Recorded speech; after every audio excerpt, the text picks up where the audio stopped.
Good evening, ladies and gentlemen. Thank you so much for joining us tonight. My name is Greg Forster. I am the Executive Director of the American Academy of Sciences and Letters. And it is my pleasure and my privilege to introduce Sanjeev Kulkarni. Sanjeev Kulkarni is the William R. Kennan Jr. Professor of Electrical and Computer Engineering and Professor of Operations Research and Financial Engineering at Princeton University.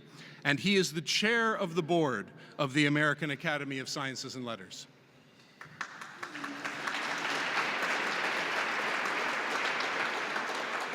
Thank you, Greg, and good evening and welcome to all of you.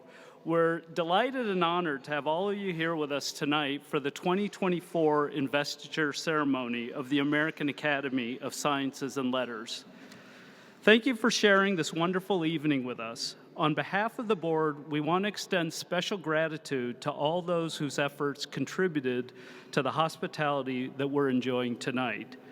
Of course, Greg Forster, the Executive Director of the Academy, Karin Taliaferro, our Associate Director, I'm not sure where Karin is, the catering and audio-visual staff, the musicians, and the event planners and their staff. Thank you all for your excellent work.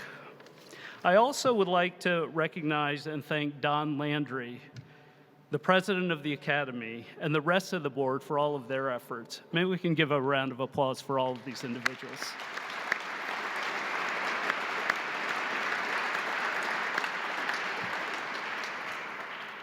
And we continue to be grateful to our marvelous hosts, the Library of Congress, for letting us hold this special event here in the library's Great Hall each year.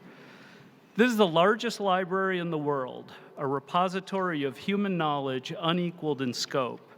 And this magnificent hall, a monument to humanity's aspirations and achievements, could not be more perfect for our ceremony.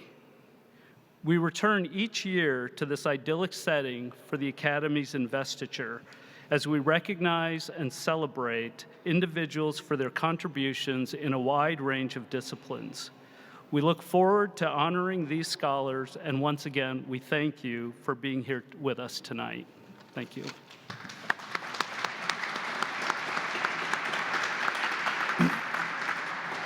Here with us tonight to help us express our gratitude and our joy on this special occasion, please welcome from Howard University, right here in Washington, the Howard Gospel Choir.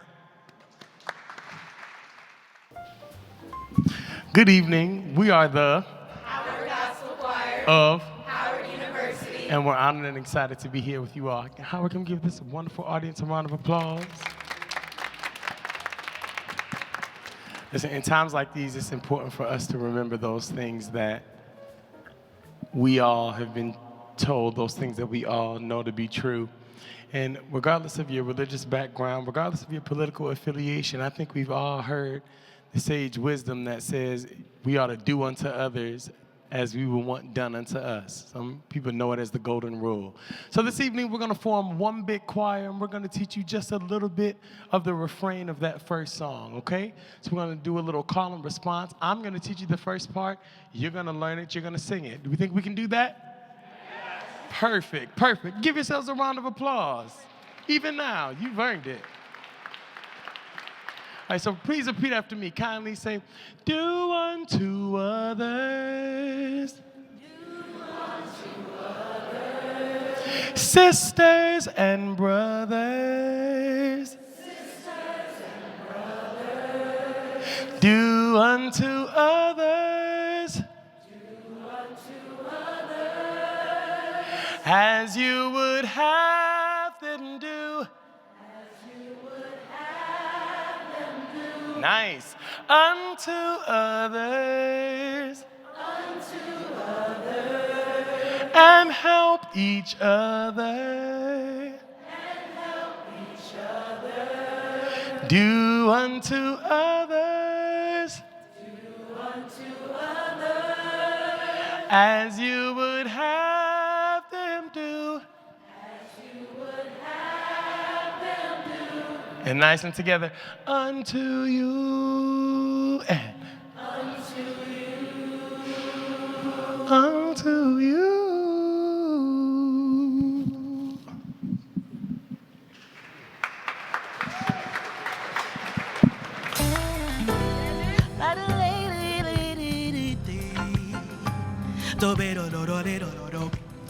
Baby, baby, baby, baby,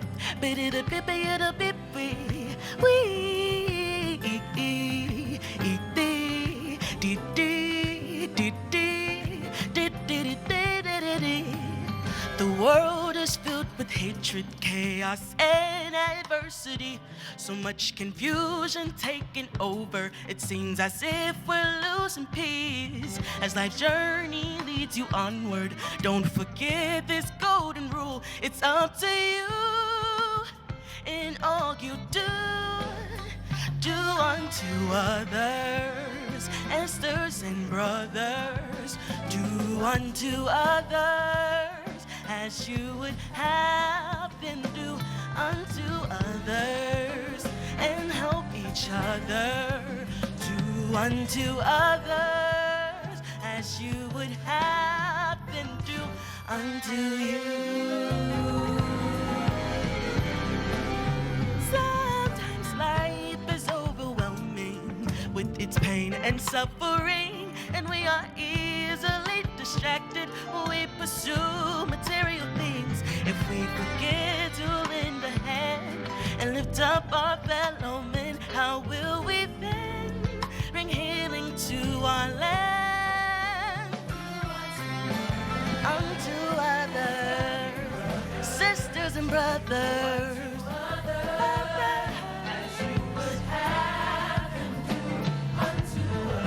Unto others, you better help each other.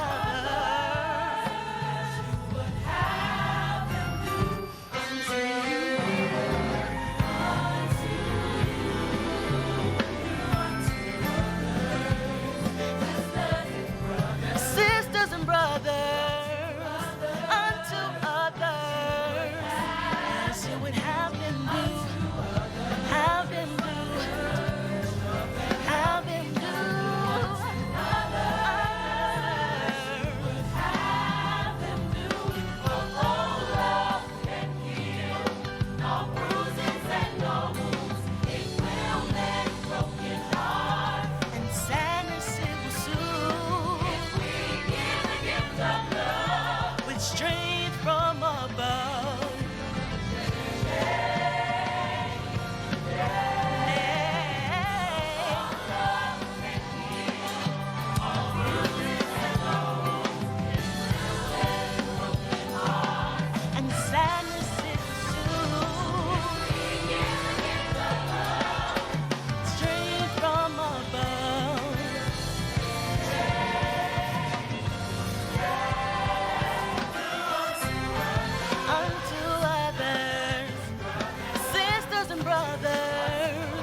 Come on, everybody, put your hands together just like this. Lord, we love you and we thank you for this time, for this opportunity to bless you and to sing of your goodness and your faithfulness. We love you. We thank you. We praise you. We bless you and give your name all the glory and the honor for your mercy, your grace, and your faithfulness. Come on, choir. Everyone, great is my faithfulness. Great is my faithfulness.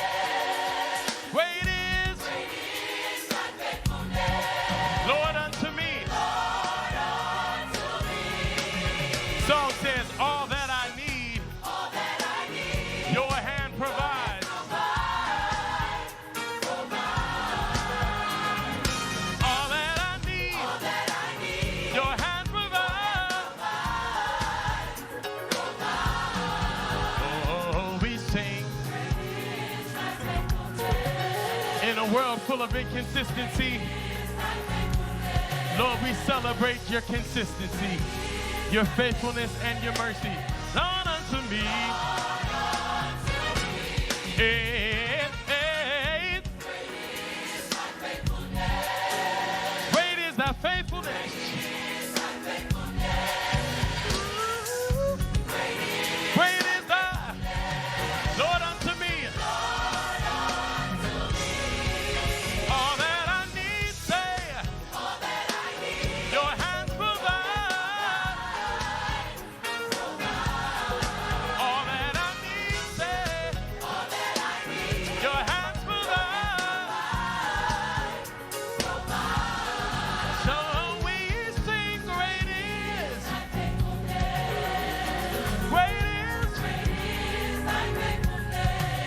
Lord, we sing of your faithfulness. Lord, unto me, all that I need, say, your hands provide. All that I need, your hands provide. Yes, Lord. When I needed a friend, you were a friend unfailing. Yes, you were.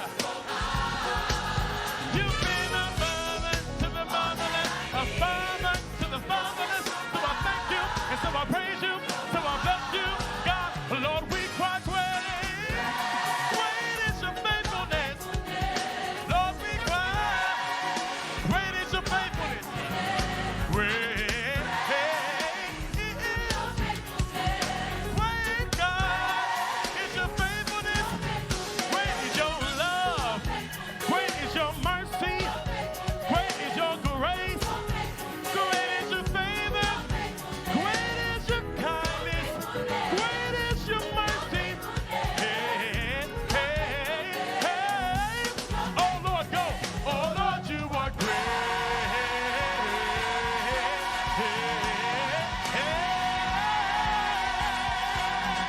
Everybody clap those hands. Everybody clap those hands. Everybody clap those hands. Everybody clap those hands. It's a good thing to give praise unto our God and to sing unto him the praise that he alone is worthy of. Come on, ladies, let's testify. Sing, everybody. Every morning you see about me. Everybody, you see about me. Sing, everybody. Every morning You you see. see about me. Let's sing it again. Come on. All over the house. Sopranos. Sing, everybody. Every morning you see about me. You see about me. Yes, Lord. Every morning You see. you see about me. Very good. Here we go. Altos in the house. Let's go. Every Morning you see. you see about me. God, I thank you for your faithfulness. God, I thank you for your love. Everybody. You see. Yes, Lord, I thank you. Hallelujah. Hey, one more time, sing. Everybody. Every morning Brand new mercy. Brand new grace. Favor every day. Everybody. You see about me. Come on. Hey, hey, sinners every morning. Every you see about me. You've been a good God. Yes, you've been a great God. Every morning you see. about me. Come on, fellas in the house. We're almost out of here. Hey, sing every morning you see. see about me. Come on, one more time. Hey, hey, hey, hey. Sing everybody. You see about me, everyone. Put your hands on it. Here we go. Sing every morning. Good God Almighty. Lord, I thank you for your faithfulness, for your love, your provision and care. Every morning, you were there. Yes, Lord. Yeah, yeah. Hey, say great. You've been a great God. You've been a good God. You've been a faithful God. You've never left me. You will not forsake me. You're so great. Oh, Lord, you are great.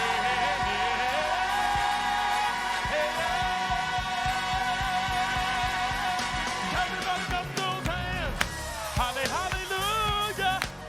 Hallelujah. We love you and we thank you. Hallelujah.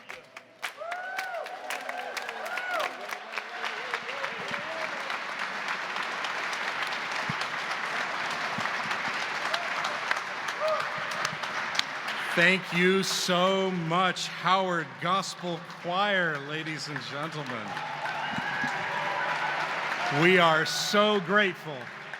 Thank you. Wow.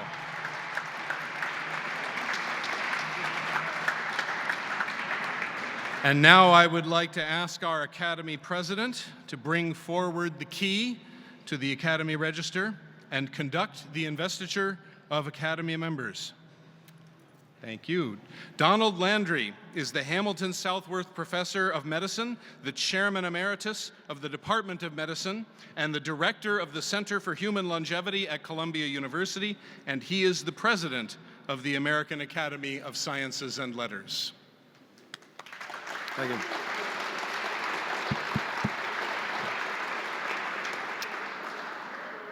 Ladies and gentlemen, I join my colleague in warmly welcoming you. We at the American Academy of Sciences and Letters are honored and delighted that you are here with us this evening in this historic and magnificent hall for the Academy's 2024 Investiture Ceremony. Those centers of scholarship, teaching, and learning that we know as universities began to emerge in Europe in the 11th, 12th centuries. At their best, they reflect and embody the truth-seeking spirit of humanity at our best. The desire to understand ourselves and our world is part of our nature as rational creatures. We are curious and inquisitive. We seek knowledge, and that special kind of knowledge revered as wisdom. Though the journey is hard, we long to trek the path to greater, deeper, richer understanding. E tenebris ad lucem, from darkness into light. Of course, we value knowledge for its usefulness, and we honor the diligent pursuit of useful knowledge across the academic disciplines. Yet we also seek knowledge for its own sake, because to understand our world is inherently enriching for us as human beings, and we especially value the pursuit of what may legitimately claim to be the highest form of knowledge, namely, deeper insight into what it means to be human. The resolute pursuit of truth, especially of the deepest and most important truths, is not for the faint of heart. On the contrary, it requires bold questioning and fearless inquiry. It requires independence of mind. It requires us to be people of courage. Learned academies date to the 15th century. On this continent, they predate the founding of the United States. Such academies are created to respond to the circumstances of their times and places. And yet they are shaped by a perennial mission to recognize, honor, encourage, and support the search for truth, and to uphold and defend the freedoms of thought, inquiry, and discussion necessary for that search. The American Academy of Sciences and Letters, like all such academies, was founded to honor distinguished achievement across the disciplines of the university and thereby promote scholarship and learning. However, responding to the circumstances and exigencies of our own time and place, this academy places a special accent on rededication to the culture of academic excellence and on lifting up for the highest recognition eminent scholars whose exceptional achievements are the fruit of independence of mind and intellectual courage. Members of the American Academy of Sciences and Letters are scholars who have made extraordinary contributions in the humanities, social sciences, natural sciences, mathematics, engineering, the arts, and the learned professions. Tonight, we will invest a total of 60 new members into the Academy, including later tonight, the 10 recipients of this year's Barry Prize. The remarkable achievements of these 60 scholars are an inspiration to us. They include Nobel laureates, Pulitzer Prize winner, the recipients of practically every other prestigious prize the academic world has to offer. Their accomplishments range from advances in gene editing and chemical systems modeling to the composition of novels and symphonies, to the close study of legal systems, historical developments, religious ideas, the phenomena of human happiness, and the uniquely human capacity for language. I now invite new Academy members who are present to come forward so we can recognize you and confer upon you the Gold Medal of Academy membership. I also ask those being invested to place your signatures in the Academy's register. New members not present tonight, it's about 30 altogether, will be invested in absentia and will be invited to participate in our next glorious celebration here as we meet year after year in these newly hallowed halls. Let us begin. All right. Susan C. Alberts.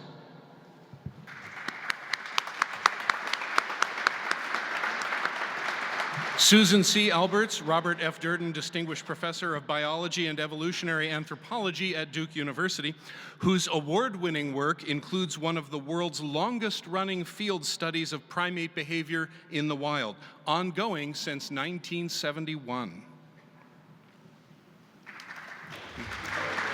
Is the photographer here? Oh, you're getting it? Okay. You just want to make sure the photographer's getting it. If you would sign the Academy Register, thank you. Clifford Ando. Yes, either way. Clifford Ando, Robert O. Anderson Distinguished Service Professor and Professor in the Departments of Classics and History and in the College at the University of Chicago, whose frequently honored work brings together the histories of religion, law, and government in the ancient Mediterranean world.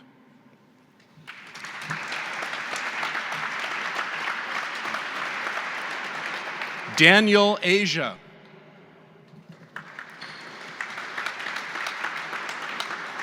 Daniel Asia, Professor of Composition at the University of Arizona, whose widely performed work includes numerous symphonies and other compositions, as well as insightful lectures on how music connects humanity to sources of identity, community, and transcendent meaning.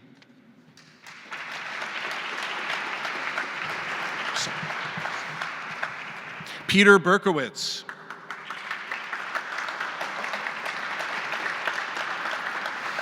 Peter Berkowitz, Tad and Diane Taub Senior Fellow at the Hoover Institution at Stanford University, whose influential work in political and legal thought, in the academy and civil service, has helped secure the protection of human rights and the practice of responsible constitutional self-government.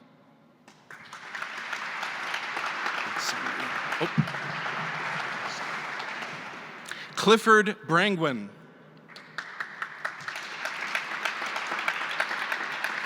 Clifford P. Brangwyn, June K. Wu 92 Professor of Chemical and Biological Engineering and founding director of the Omen Darling Bioengineering Institute at Princeton University, whose prize-winning work has helped to build an entire new area of scientific inquiry connecting biology with material science.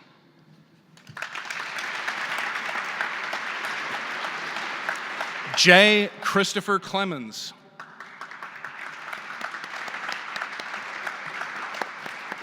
J. Christopher Clemens, Executive Vice Chancellor, Provost, and Jaroslav Folda Distinguished Professor of Physics and Astronomy at the University of North Carolina, Chapel Hill, who, as an astronomer, helped trace the history of lithium back to its origins in the Big Bang, and as Provost, helped trace the mission of the university back to its origins in the shared pursuit of truth.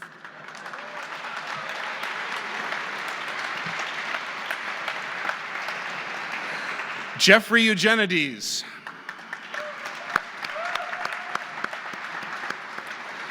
Jeffrey Eugenides, Louis and Loretta Glucksman Professor in English and American Letters at the New York University, whose novels have won the Pulitzer and numerous other prestigious awards, confronting us with the perplexing challenges of identity, belonging, desire, and meaning.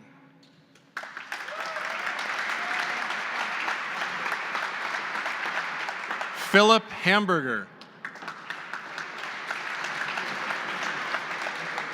Philip Hamburger, Maurice and Hilda Friedman Professor of Law at Columbia University, whose preeminent work in civil liberties law has helped secure the protection of personal freedoms in areas including speech, press, religion, property, contract, and academic scholarship and science. Lee Jussim.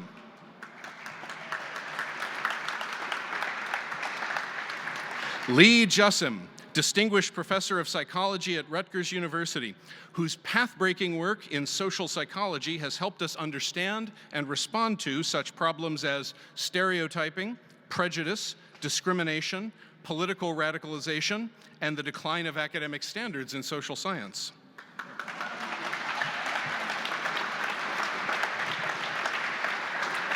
Brian G. Keating.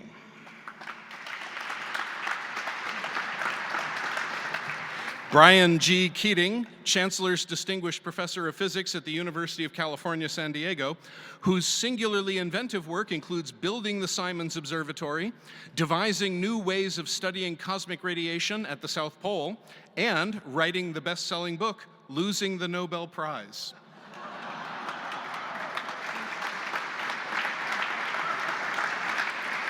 Stephen Macedo.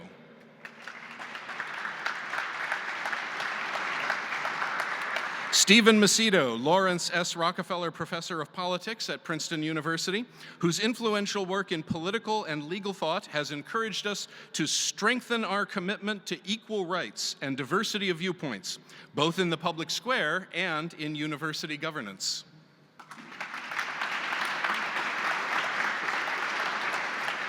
The Honorable Bertha Califan Madras.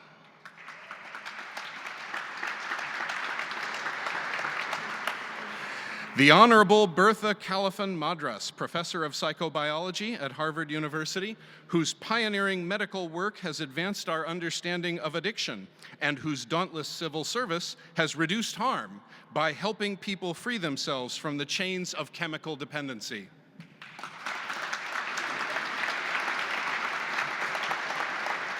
Stephen Pinker.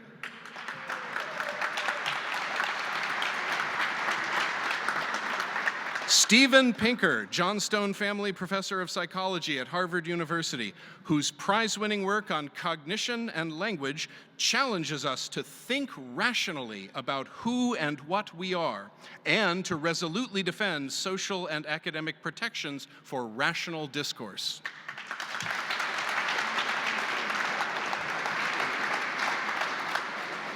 H. Vincent Poor.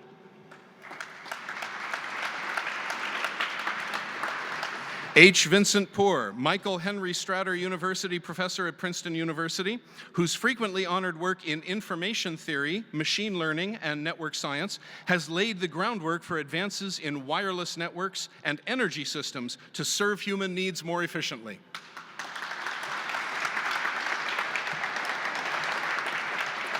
Christian Smith. Christian Smith, William R. Kennan Jr. Professor of Sociology at the University of Notre Dame, whose path-breaking work has profoundly shaped our understanding of the relationship between personhood and culture and the complex ways moral and religious belief are changing in the modern world.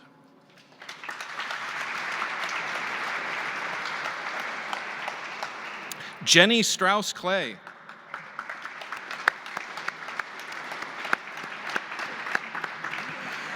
Jenny Strauss-Clay, William Kennan Professor of Classics Emerita at the University of Virginia, whose influential work on ancient Greek poetry has deepened our understanding both of its view of the cosmos and humanity's place in it, and of what it means to interpret poetic texts.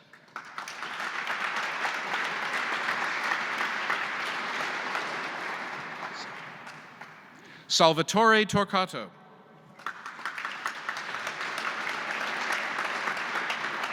Salvatore Torquato, Louis Bernard Professor of Natural Sciences at Princeton University, whose award-winning work in statistical mechanics and soft condensed matter theory has helped us understand patterns in the structure of physical systems with applications in physics, chemistry, biology, mathematics, material science, and engineering.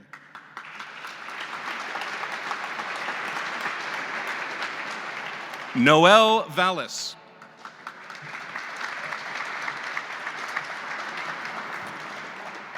Noel Vallis, Kingman Brewster Jr. Professor of Spanish and Portuguese at Yale University, whose widely honored work on the literature, culture, and history of modern Spain and support for open inquiry in the university summons us to reflection on topics ranging from war and religion to gender and celebrity.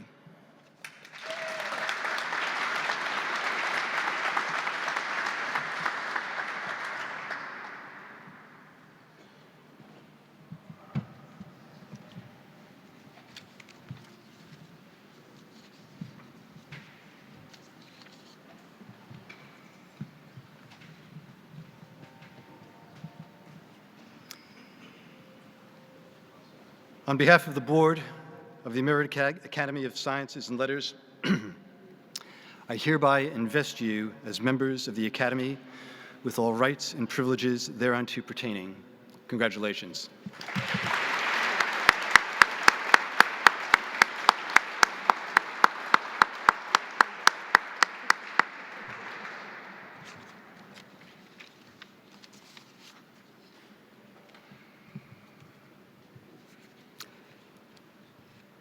Each year, the Academy confers upon a person whose outstanding achievements are founded on exemplary intellectual courage the Robert J. Zimmer Medal for Intellectual Freedom. This medal recognizes the work and profound witness of the late Robert Zimmer, who served from 2006 to 2021 as president of the University of Chicago. President Zimmer was an acclaimed mathematician whose commitment to intellectual excellence and academic freedom became the stuff of legend. It was his inspired vision and leadership that bequeathed to the academic world the Chicago principles of academic freedom. Principles that he went on to apply courageously and even-handedly as university president. The Chicago principles have been adopted by 110 colleges and universities, by our last count, ranging from Princeton University to the University of Virginia to Amherst College. They represent the gold standard for freedom of thought, inquiry, and discussion for the academic world. President Zimmer passed away last year, a terrible loss for his family, his university, for all who labor in the vineyard of higher education. On behalf of the board of the Academy, I approached President Zimmer's widow, Professor Shadi Barch-Zimmer, and related how deeply we revere him for his visionary support for academic freedom and integrity, and how we sought, through the Zimmer Medal, to honor President Zimmer with her permission, in order that his memory and contributions might endure. She responded, "Bob would have been delighted, and I am too. I hope that the Robert J. Zimmer Medal for Intellectual Freedom will be a beacon for many as we go forward, as Bob was himself. This is our shared hope. And I am delighted that, as she did last year, Professor Shadi Barch-Zimmer has once again joined us tonight to award the medal. Shadi, please stand for a moment.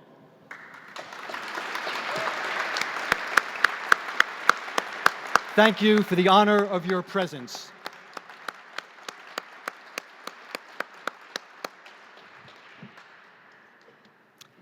Last year, as we prepared to award the inaugural Zimmer Medal, we asked ourselves, who could merit such an award for intellectual freedom and intellectual courage?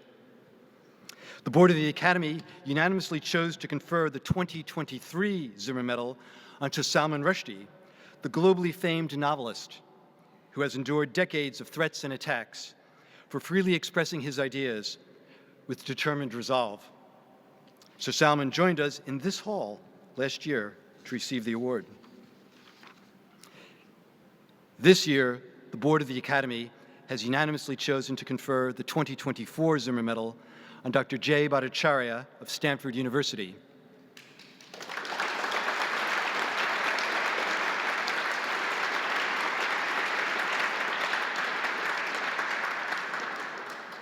For over 20 years, Dr. Bhattacharya has been a leading authority on biomedical innovation, the economics of healthcare, and public policy affecting the health of vulnerable populations. He has produced over 200 scholarly publications, directs Stanford University's Center for Demography and Economics of Health and Aging, and is affiliated with prominent national institutions such as the National Bureau of Economics Research. During the COVID-19 pandemic, Dr. Bhattacharya, like so many others, pivoted his work to make his formidable expertise available to the public in its time of dire need. And as happens so often in the practice of science, his findings did not immediately and completely confirm what many people were expecting him to find. In the fear and uncertainty of that undeniably challenging global emergency, some public officials found themselves asking, can we afford to permit scientists to publicize unexpected findings and express ideas and opinions that deviate from those policies initially advocated and widely instituted? Or does our responsibility to public safety somehow require us to use administrative power to project and enforce the appearance of consensus in the findings of science and the opinions of scientists? Dr. Bhattacharya's response demonstrated the courage and firm commitment to intellectual freedom that the Zimmer Medal exists to honor. He not only resolutely refused, despite enormous pressure, to compromise his scientific findings, but placed at risk his own personal and professional self-interest repeatedly, without hesitation, in order to take a stand for the public's right to unrestricted scientific discussion and debate. As we now know from comparison of states' pandemic experiences, health policy guided by Dr. Bhattacharya's work saved lives. But how many more might have been saved if everyone holding levers of power had his courage and his commitment to intellectual freedom? Dr. Bhattacharya's example, like that of Sir Salman, reminds us that the only thing more costly than standing up for intellectual freedom would be failing to make that stand. I now invite Professor Shadi Barch-Zimmer and Dr. J. Bhattacharya to come to the stage.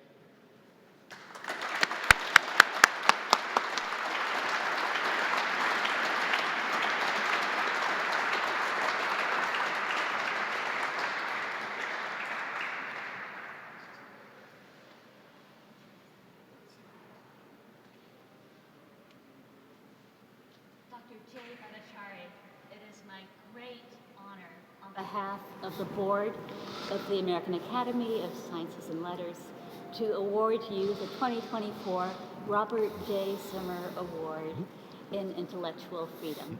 Congratulations. Thank you.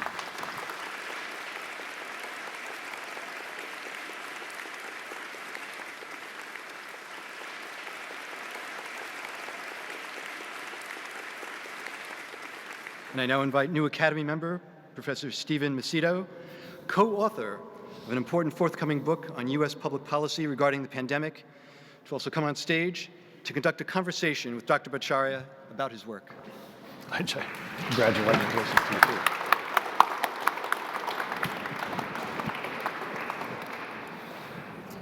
Well, Jay, it's a great pleasure. We've met a couple of times, and this honor is greatly deserved, I must say. At the beginning of the COVID pandemic, you asked sort of obvious questions. I mean, we knew how many people were getting sick from the virus. We didn't know how many people in the population might have been exposed and not gotten sick, and other questions as well.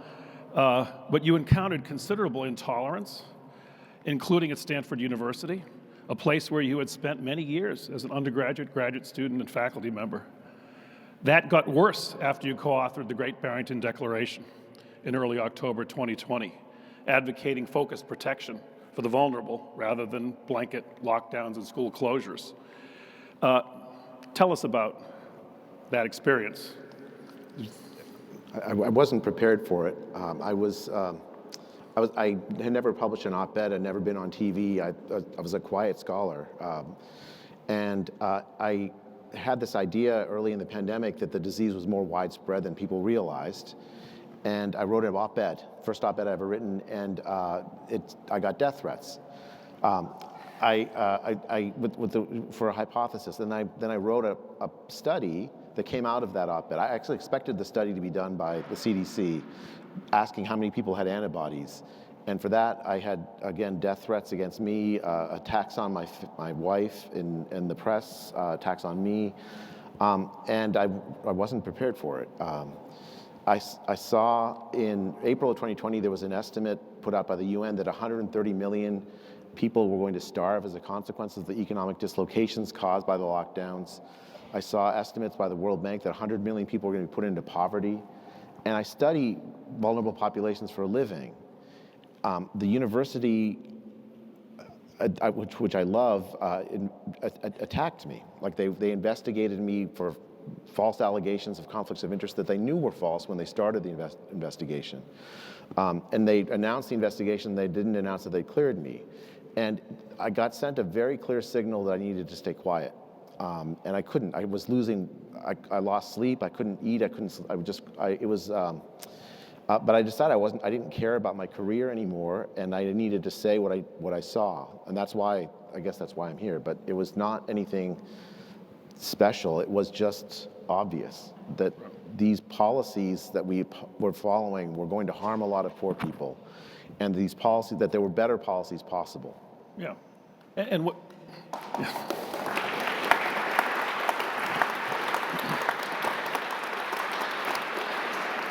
And a surprising thing in a way is that what you were saying then and what you were thinking then is what had been anticipated in many pandemic plans before COVID. In a way, what you were worried about was, in a sense, conventional wisdom pre-2020. It was the least original thing, the Great Barrington Declaration. It's the least original thing I ever wrote. It basically said, don't close schools. It didn't make sense to close schools for a disease that doesn't harm children so much as closing schools does. And then do a better job protecting old people for a disease that really does harm old people a lot. And it's the same pandemic plan we followed for a century. You know, in 1968, there was the Hong Kong flu that went around, and the United States addressed it by having Woodstock. You know, it just was. I mean, it's the idea that disrupting normal social life is itself bad for health. I thought was a commonplace in public health, and the idea of deploying resources as best we can to protect the vulnerable in the context of something that we don't really know how to manage, that's just common humanity. Yeah, it wasn't an original idea. Right, right. And this is a question I've not asked you before. We've met a few times before, but what do you attribute that herd process of governments around the world adopting the Chinese strategy, in effect, in March and April 2020, which was unheard of in human history, to try to stop the spread of a respiratory virus through these kinds of measures? I think it's complicated, but like the central thing is fear. Right. Right. I think public health authorities were scared of this new disease, and they decided that scaring people was also a good policy. Like there was a virtue to fear. On top of that, I think we were in a technological state that allowed us to think about lockdown as a strategy that would have been unthinkable before. You have the internet available that allows 20% of the workforce to not actually come into work and suffer no harm from it. Whereas the rest of the world, most of the world can't do that, right? But that technology didn't exist in 2009 during the H1N1 flu.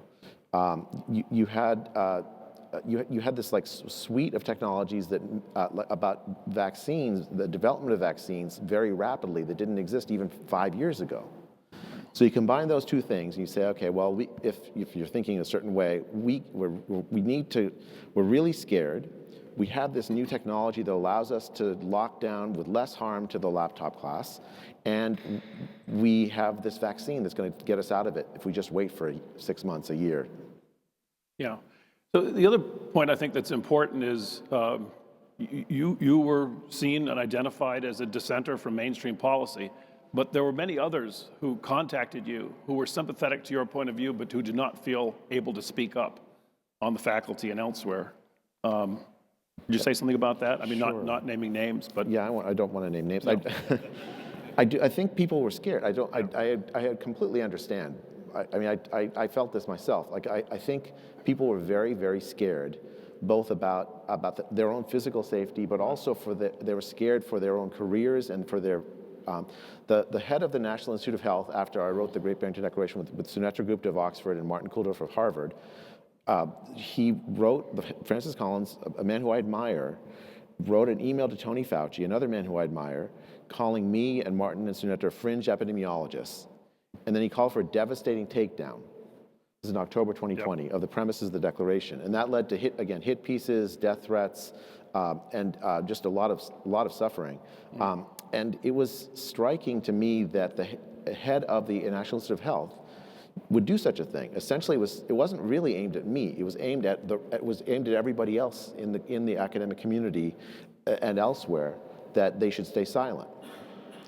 And a lot of people would write to me saying, "Thank you for speaking," because they were afraid to speak. And again, I can completely understand why. It was a policy of the U.S. federal government to silence academics, Right. and it worked.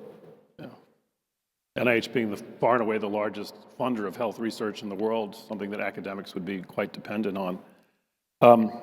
So it was, you encountered this from your university and others, but also, as it turns out, you were a plaintiff in a lawsuit involving what we learned about after the fact, the Biden administration officials, many of them, contacting social media companies secretly to get them to deboost or censor information that ran against administration messaging. And you were one of the plaintiffs in that lawsuit. So aside from the academic intolerance you said, you found out, I guess, well after the fact, that you had been targeted in these ways. This was like, this is almost comical, because I told my students, and now that I probably should go apologize to them, for like a decade I told them, don't join Twitter, don't join social media, just publish your papers. That's how you make a difference in the world, right? That's, everyone in the room probably agrees with this, that this is how you make a difference in the world.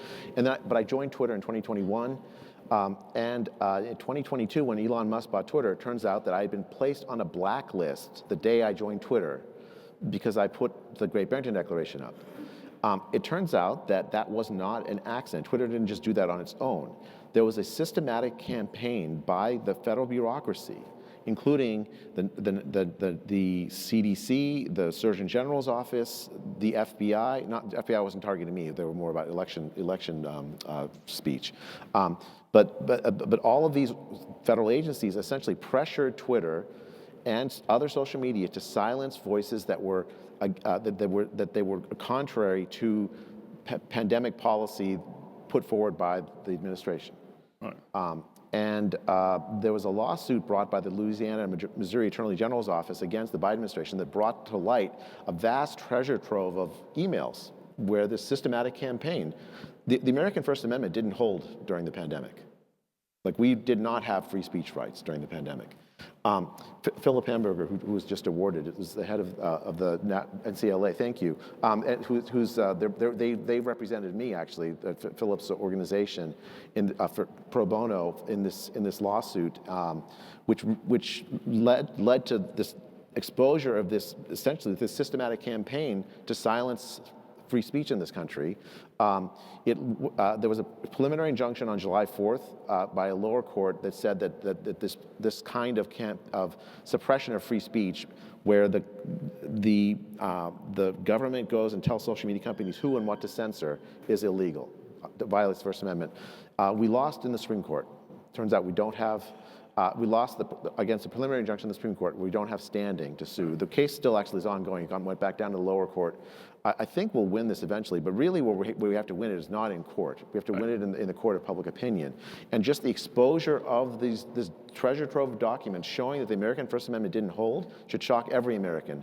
It certainly should shock anyone who cares about arts and letters and sciences. Right. There's a...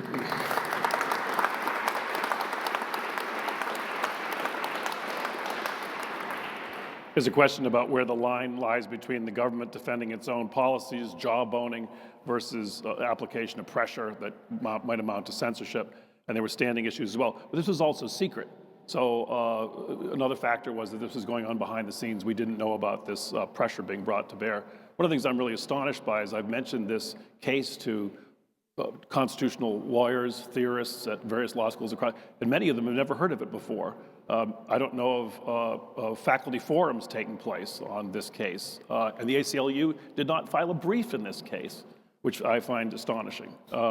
So it has been under the radar screen to some extent, not discussed. Not discussed as much as it should be. Well, I think it's really deeply misunderstood. So the idea that the government can say to, let's say I'm New York Times, I'm writing a story on troop movements or something. The government can go to the New York Times and say, please don't write that story. The editors can decide, okay, we're not going to publish the story because the government's saying it's going to harm, national security or something. That is not, to me, a violation of the First Amendment. The government going to Twitter or to Facebook and saying, silence Jay or silence people like Jay who are saying these kinds of things, where I'm not told that I'm being silenced. I don't get to tell the government to go take a hike, right? That's a violation of the First Amendment, right? That is essentially a secret campaign to make sure that the government's points of view that the government doesn't want out there don't get said. And that if they are said, they're told in the context of essentially a defamatory label that says, I'm spreading misinformation, even though I'm not. It didn't matter whether it was true or false. The government suppressed speech that it knew to be true because it contradicted government policy. Right. So, it's a fundamental premise of science and liberalism that we should respect dissenters. We should respect people that have a minority viewpoint. That did not seem to be the rule for public health. And you are a scholar in public health policy as well. And I don't know as much about that, but there seems to be a much greater emphasis on paternalism in public health from what I've seen and what I've talked to some public health scholars, and a thought that the public doesn't really understand the science, so they need to be guided rather than told the truth, though obviously there's disagreement on this. Would you say that part of what happened here came from a kind of ethos of public health in particular? I mean, there's an ethos I agree with, right? So if I go around and say that smoking is good for you, sitting in a medical school as a professor, I've committed a sin, right? I've done something deeply harmful to the public. Maybe someone will believe me and agree with me that smoking is good for you, even though all the evidence says it's bad for you. But the ethical basis for that is that there really is an honest scientific consensus that smoking is terrible for you, right? There's vast amounts of evidence. There wasn't a scientific consensus against the things I was saying. There was a new disease. What we needed was everybody speaking up and saying what they saw. And so there was no ethical basis for the normal public health angle to say, look, you need to fall in line and say what everyone else says. Right. So 3 weeks ago, Stanford University hosted a one-day conference on COVID policy, which you organized. And the university president introduced the conference. Stanford had not been a leader on welcoming dissent, not just in your own case, but in the case of Scott Atlas, who worked in the Trump administration, but who wrote op-eds in The Hill and asked questions, as you did, about the costs of the policies, whether masks would be effective, whether masking children would be worth the cost, and so on and so forth, raised reasonable questions. And he was censored by the faculty senate. So does this conference and other developments at Stanford signal a period of remorse and contrition, do you think? What are the prospects for Stanford to confront its mistakes and resolve, and not only Stanford, but to resolve to do better next time? Okay, contrition may be the wrong word for a university. I don't think it's capable of contrition. But on the other hand, I think my friends tell me I'm always too optimistic, but I do actually see some reason for optimism, right? I've been asking for 4 years to host a conference where people who disagreed about COVID policy could sit on the same stage and talk to each other. That happened. Stephen, you were there. Yes. And so you saw that. There were people like Anders Tegnell, the man who, the chief epidemiologist in Sweden for public health, was sitting on the stage with my boss, Doug Owens, who was helped guide the California COVID policy. Couldn't have been more different policymakers sitting there talking on the stage. They didn't yell at each other. They were civil. It was great. And the president of the university, he didn't take sides. What he said was the universities, we have an obligation to be the kind of place where these kinds of conversations happen on the most important issues of the day. It's not that we're going to say this, Jay's right or Scott's right or Doug Owens is whatever. We're not going to say that. What we're going to do as universities is provide the platform where people of good faith can come together and talk to each other. That's what we're about, and that leads to great things, I think. Right. Jay, for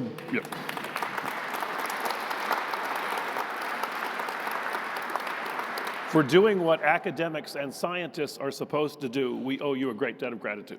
Thank you.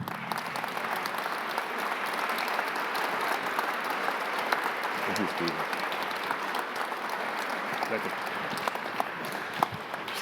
Thank you so much. That's wonderful.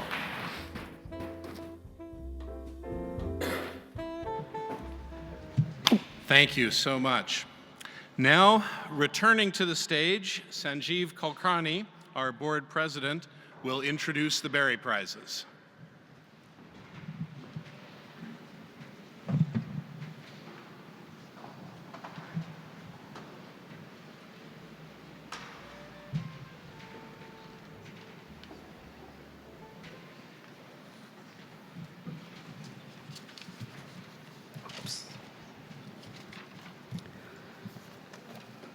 The Berry Prize for Distinguished Intellectual Achievement is awarded to scholars who advance the knowledge and well-being of humanity through their outstanding work in the humanities, social sciences, natural sciences, mathematics, engineering, the arts, and the learned professions. Tonight, we'll recognize 10 of these outstanding scholars who have advanced humanity's ability to understand and to cultivate the good, the true, and the beautiful. They have truly left their mark on the great and ever-expanding canvas of human knowledge, and we are honored to honor them. The Berry Prize is made possible by a gift from the John and Daria Berry Foundation. We wish to express our profound gratitude to the Berry family and the John and Daria Berry Family Foundation for their generous support of the Berry Prizes and the work of the Academy. Berry Prize winners are nominated by members of the Academy and appointed by the Academy's Board of Directors. Recipients of the Berry Prize are also invested as members of the Academy when they receive the prize, alongside the other new Academy members who were invested earlier this evening. We will now award the 2024 Berry Prizes for Distinguished Intellectual Achievement. Our first Berry Prize will be presented by William Allen. William Allen is Professor Emeritus of Political Philosophy at Michigan State University, and he is a member of the board of the American Academy of Sciences and Letters.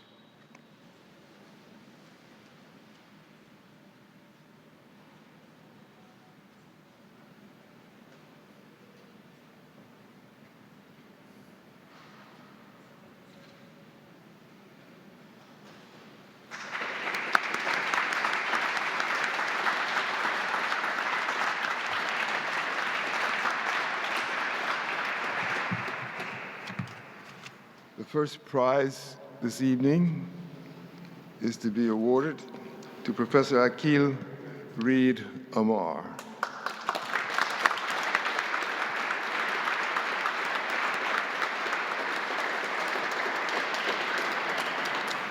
Through contributions whose influence spans the academy, the legal profession, government, and popular discourse, Akhil Reed Amar has deepened America's understanding of its constitutional system of government. The combination of extraordinary erudition and his gift for enlightening audiences has established him as one of the most cited legal scholars of all time, as well as a leading contributor to public understanding of constitutional law. the Academy honors Professor Amar's distinguished contributions to humanity's ongoing pursuit of justice and the rule of law.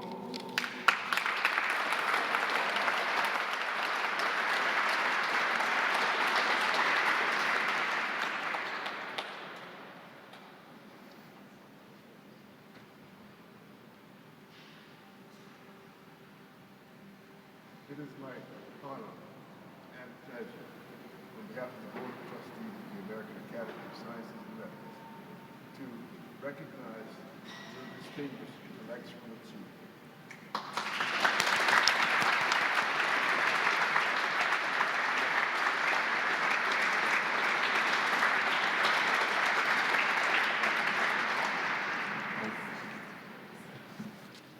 I will present our second Berry Prize.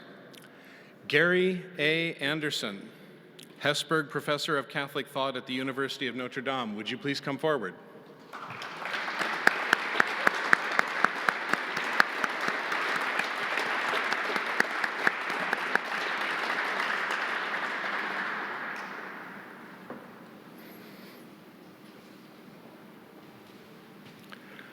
The prize citation reads, "By his thorough exploration of the theology of the Hebrew Bible and its relationships to later traditions, Gary Anderson has illuminated some of history's most influential metaphysical and moral ideas, as well as contributing to interfaith understanding. His work explores both continuity and changes over the millennia in our understanding of such concepts as compassion for the poor, good and evil, atonement, reconciliation, and our existence. The Academy honors Dr. Anderson's distinguished contributions to humanity's understanding of one of its oldest and most influential sacred traditions."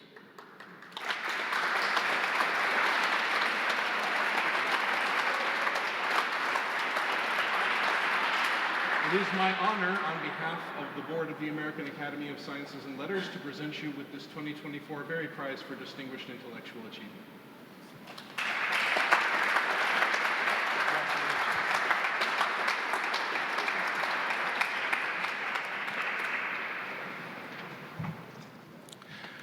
Our next Berry Prize will be presented by Brandis Keynes-Rohn. Brandis Keynes-Rohn is Professor of Political Science at Stanford University and Maurice R. Greenberg Senior Fellow at the Hoover Institution, and she is a member of the board of the American Academy of Sciences and Letters.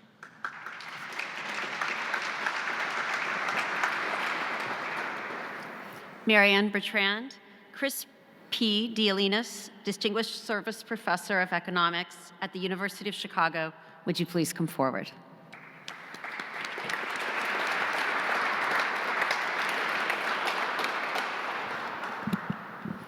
Through wide-ranging scholarly work in labor economics and related field, Marianne Bertrand has expanded our knowledge of the complex and dynamics realities of corporate and household finance, political economy, and corporate governance, gender and ethnic discrimination, and development economics.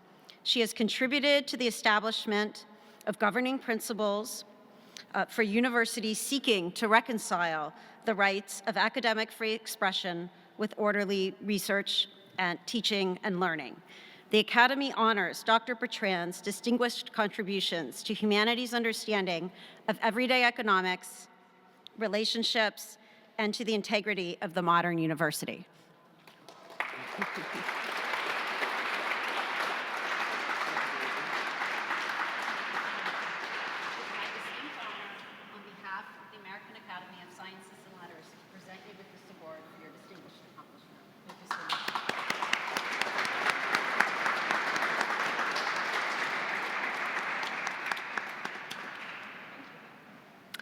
Our next Berry Prize will be presented by Margaret. Our next Berry Prize will be presented by Margaret Chisholm. Margaret Chisholm is Professor of Psychiatry and Behavioral Sciences and Professor of Medicine at Johns Hopkins University, and she is a member of the board of the American Academy of Sciences and Letters.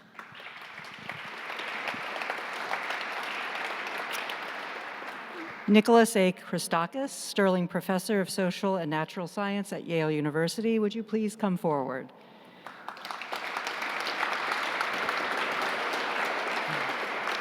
The prize citation reads, bringing together the fields of biological science, sociology, computer science, statistics, behavioral genetics, evolutionary biology, epidemiology, and more, Nicholas Christakis has revolutionized the study of social networks in public health.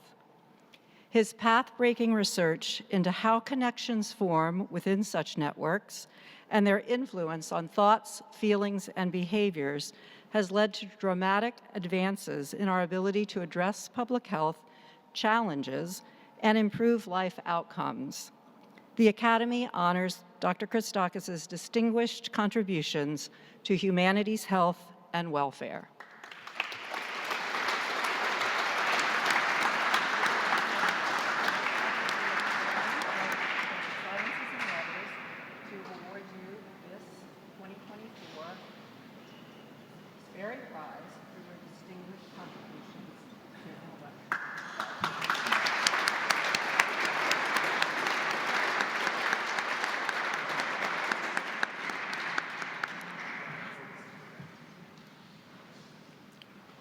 Our next Berry Prize will be presented by Sergiu Kleinerman. Sergiu Kleinerman is Eugene Higgins Professor of Mathematics at Princeton University, and he is a member of the board of the American Academy of Sciences and Letters.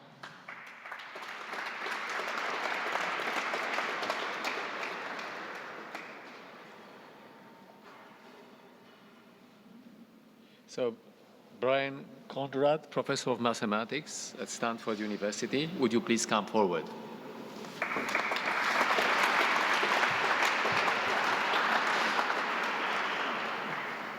Brian Conrad has done seminal work in number theory, co-authoring the proof of the full Tanyama-Shimura Veil conjecture. I'm not sure many people know about this, but it's something very important, as well as making widely influential contributions to non-Archimedean geometry and the study of algebraic groups. He has also been an important voice for maintaining rigor in mathematics education, so students at every achievement level will have the opportunity to reach their full potential. The Academy honors Dr. Conrad's distinguished contributions to humanity's knowledge of mathematics and commitment to excellence in math education.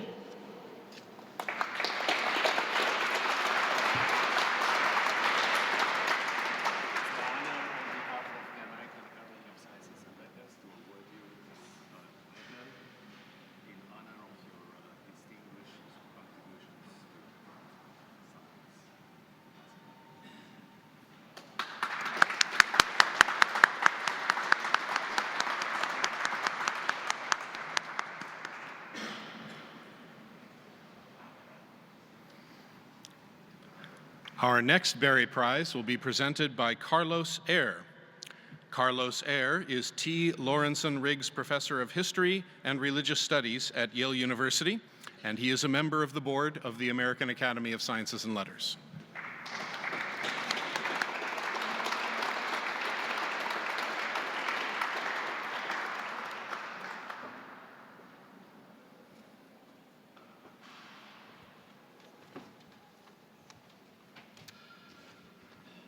Henry Louis Gates, Jr., Alphonse Fletcher University Professor at Harvard University, would you please come forward?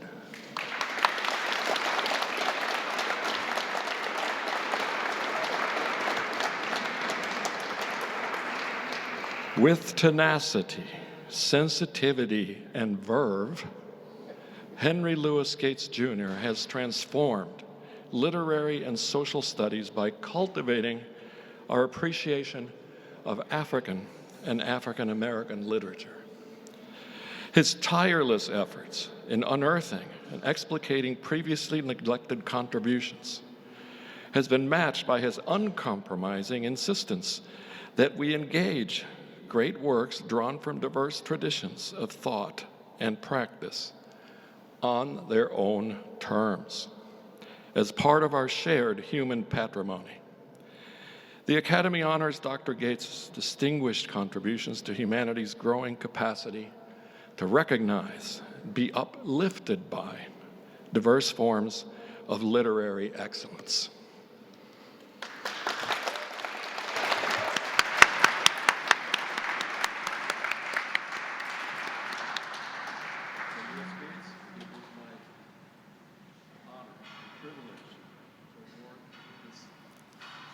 Berry Medal as a member of the board of the American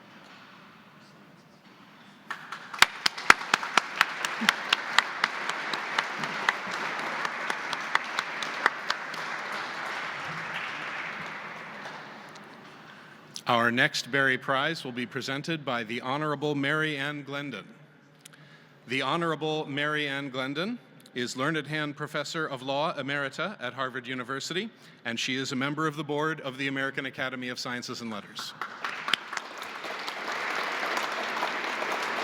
Jeannie Gersen, John H. Watson Professor of Law at Harvard University, would you please come forward?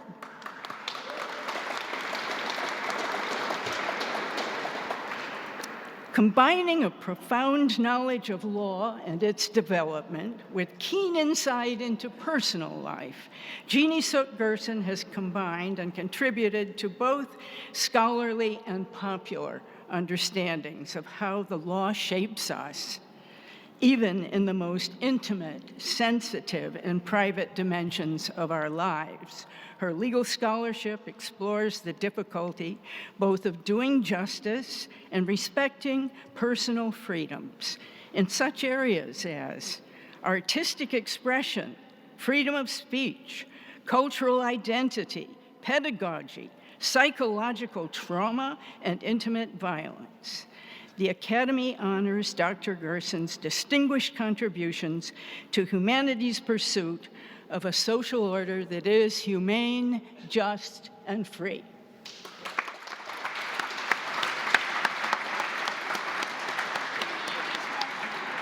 Very great pleasure, on behalf of the board of the American Academy of Sciences and Letters, to present to you this 2024 Berry Prize for Distinguished Intellectual Achievement.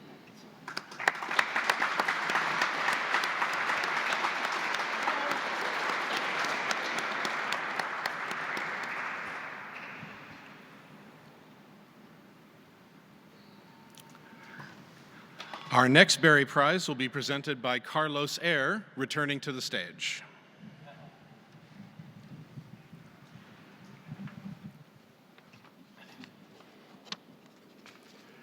William Chester Jordan, Dayton Stockton Professor of History Emeritus and Director of the Program in Medieval Studies at Princeton University, would you please come forward?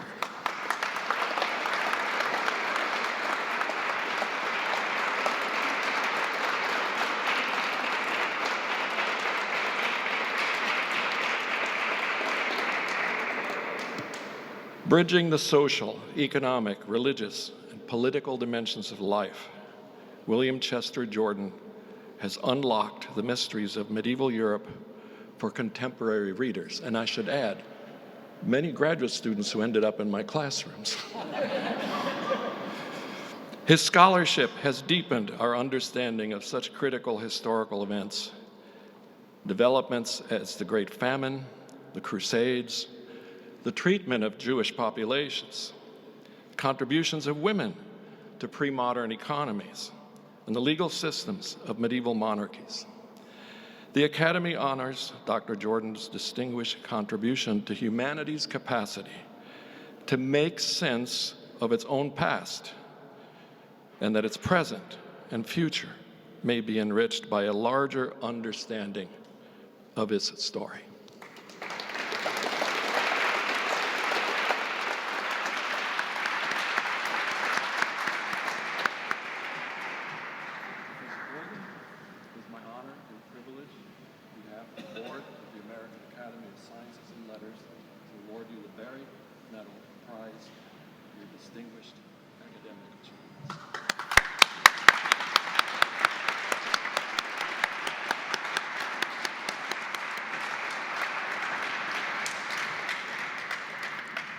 Our next Berry Prize will be presented by Santiago Schnell.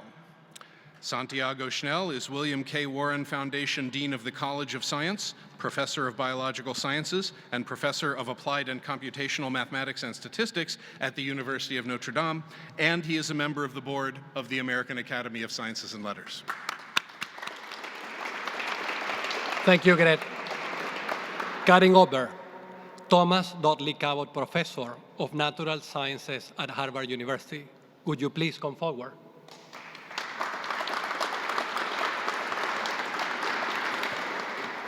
The prize citation reads, Karin Öberg's research has broken new ground in our knowledge of the stars, while reminding us of the wonders and beauty that inspire scientific inquiry. Her pioneering observations of the molecular composition of protoplanets disks have revolutionized our understanding of the chemical processes underlying the formation of stars and planets. The Academy honors Dr. Öberg's distinguished contributions to humanity's knowledge of the cosmos and its sense of awe at the panorama of the night sky.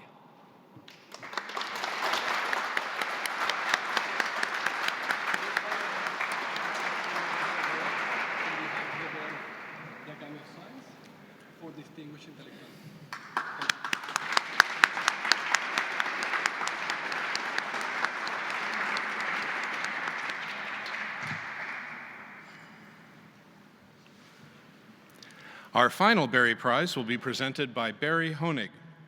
Barry Honig is Professor of Biochemistry and Molecular Biophysics and Systems Biology and Professor of Medical Sciences at Columbia University, and he is a member of the board of the American Academy of Sciences and Letters.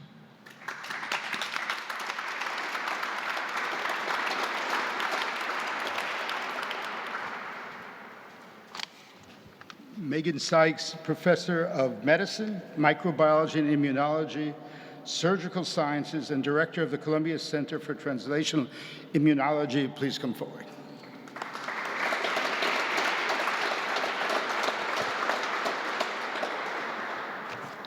Elucidating basic immunology and carrying its discoveries to clinical application, Megan Sykes has advanced our ability to modulate the immune system in conditions ranging from blood cancers to type 1 diabetes.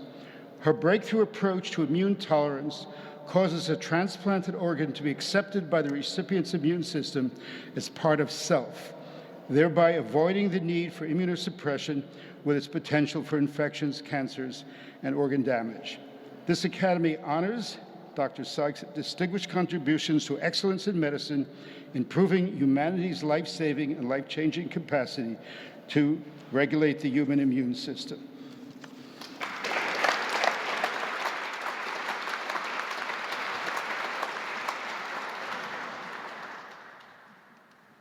Dr. Sykes, it's an honor to present you the 2024 Barry Prize on behalf of the Board of the American Academy of Sciences and Letters.